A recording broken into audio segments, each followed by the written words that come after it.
Welcome back to M Hood Fishing, everybody. This water was not here yesterday. Yeah, you're right. So, as you may see by the title, is it enough? 2.5 inches fell out of the sky last night in the end. Yeah, it rained pretty good. I tried to get something done. Laura and I went up to the north end and we were doing a little bit of fishing, watching this storm come in. It was really, really nice to watch it come in. It started raining. We packed up. We didn't get anything. We didn't get anything done besides that. Yeah, went into town. Dairy Queen, chocolate malts, strawberry malts, double cheeseburgers. Woo, a lot, too much. Woo, full. That's what it was last night. It was super awesome. And listening to the booms, the roaring thunder, and the whoosh of the rain on the metal roof. Really nice. But is it enough to bring this lake up to normal levels? Because for a while this year, all East Texas lakes have been under severe drought, and it's starting to break. We're getting rain, right? But this ground was super dry, super parched yesterday. So therefore, a lot of this rain just went straight down into the ground. It just got soaked up. Now, I've been out. It looks like the lake came up a bit, but I've not been where we are going now, and we have a little bit of time before it's dark. Let's hurry up. Let's go. Let's see what's up.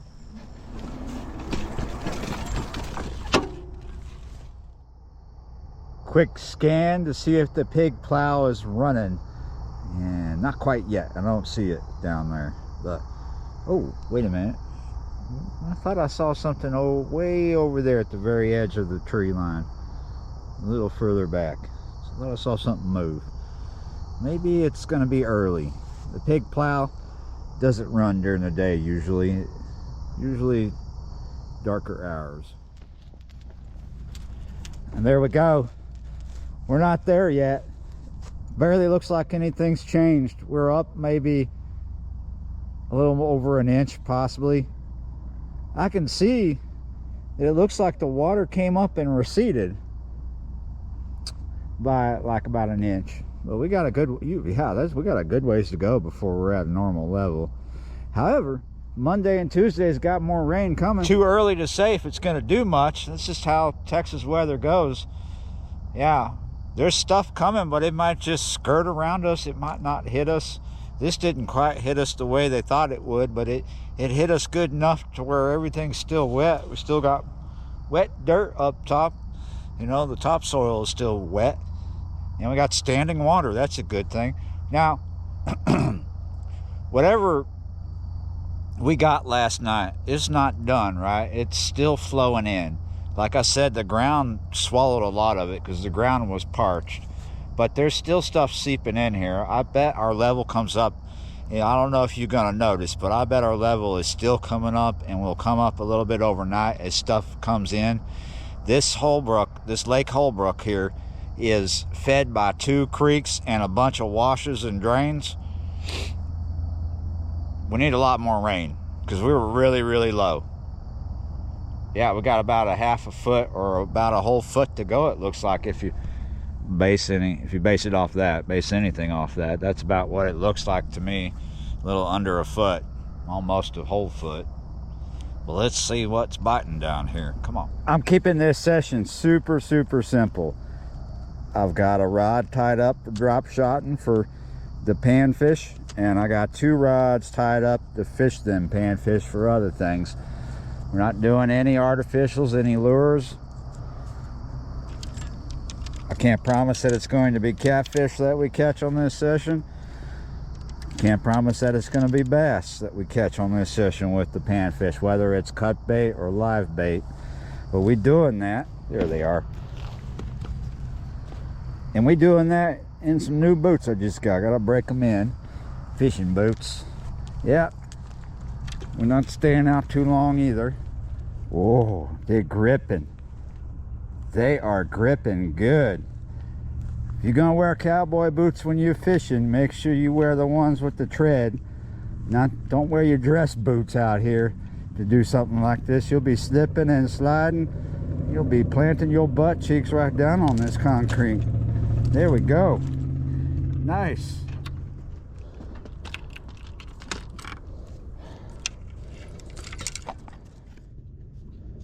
one of the #1 gripes people have, fishing people that is, at the moment around here, especially for this lake and quite a few others in East Texas, is the low water, right? A lot of these bank fishermen that I speak to, that's what they talk about.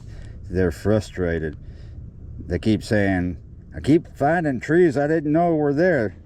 Like they call them new trees. They were there, you just couldn't see them, right? Well, the real problem is that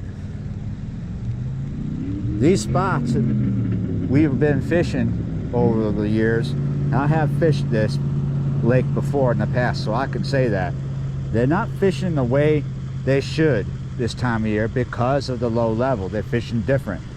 So that's just what's up. You know, a spot that used to be really good last year isn't going to be good right now because last year it was a normal level, right? And this year it's much lower. It's true for bass fishing and it's true for crappie fishing. Fish might not be there, or they're in a different part of that area. They're not quite where you were getting them last year.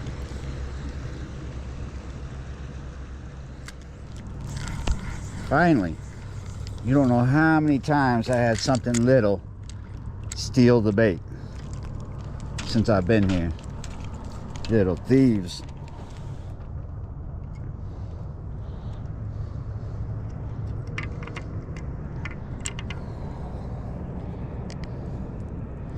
It's like a 5/0 octopus style circle hook.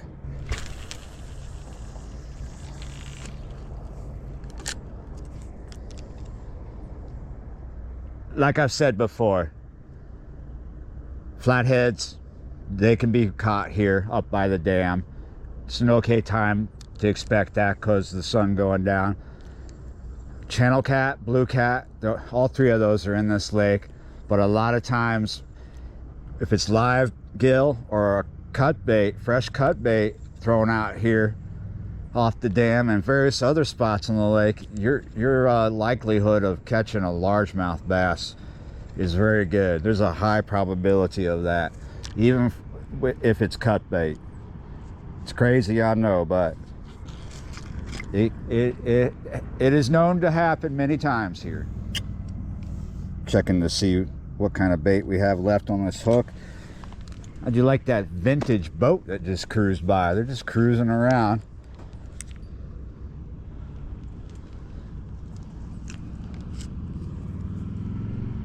He's still cruising around over there.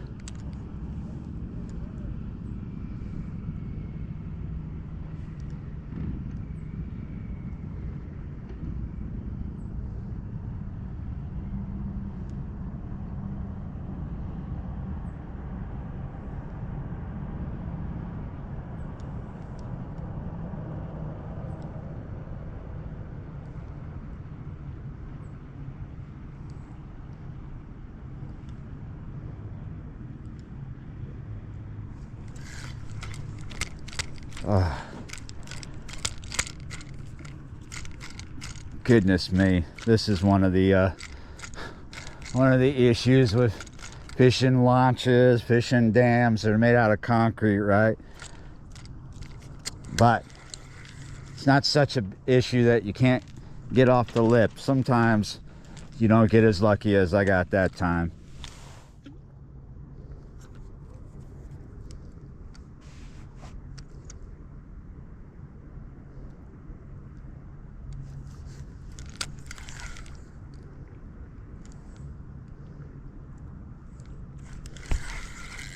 Gotcha. I know I got you, but you feel so little. Because you're little. You're a little bigger than the first one, though.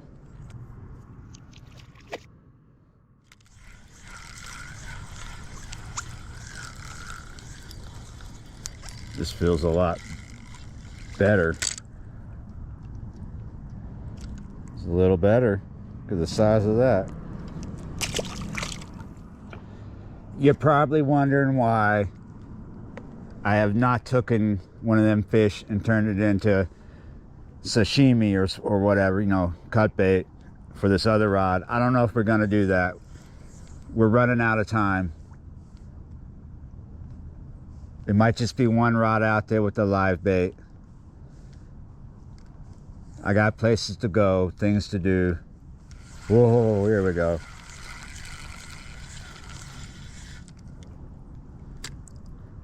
Okay, so what we could do, because this is not super big, let's put out a second live bait. Putting out a second live bait in this scenario is not as big of a thing as taking a bigger bluegill that can be several baits and cutting it up just because you need a bait. You know what I mean?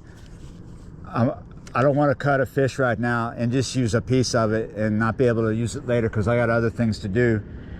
So this fish might get hammered by something. This fish might be able to be released with a piercing, you know.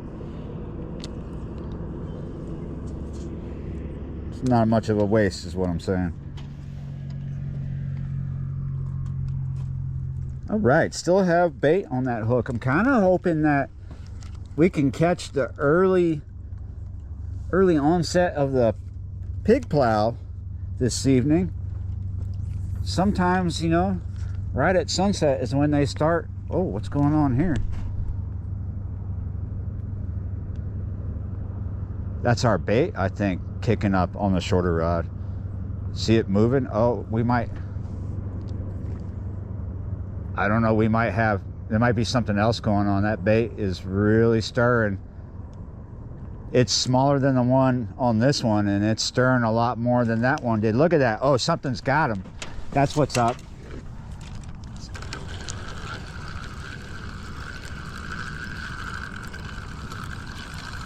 Something grabbed him, and yeah, something was going on.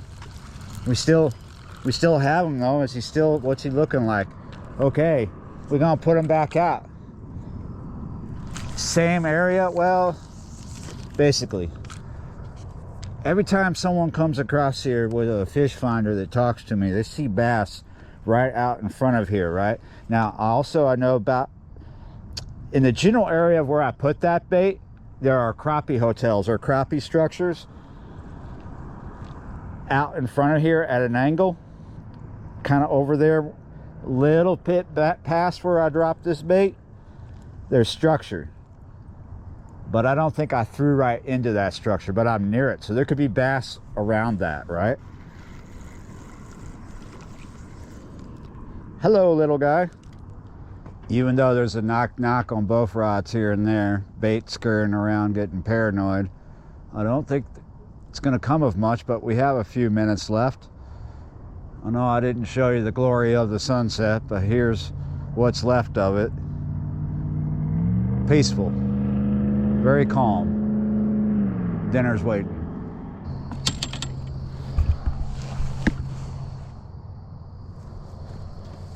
Looking left, looking right.